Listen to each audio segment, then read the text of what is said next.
How to pay HSBC credit card bill without an account.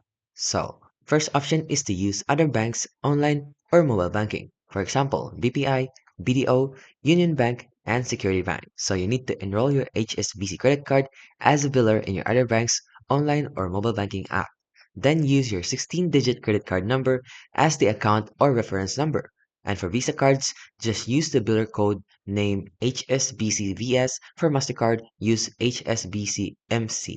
Then for the enrollment, so it's often digital and it's not always necessary. There's also no transfer fees on BPI and Maya. Then you can also have some posting times. Another option is to pay via GCash or Maya e-wallets. So GCash supports HSBC credit card payments, Maya also supports the payments, and they have posting times as well.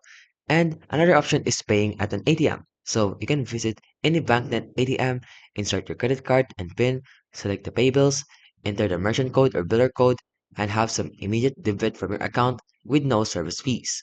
And lastly is over the counter in bills payment centers. You can pay either at SM Bills payment counters, SM supermarkets, Save More, Buy Center, and Easy Pay like in 7-Eleven or convenience stores.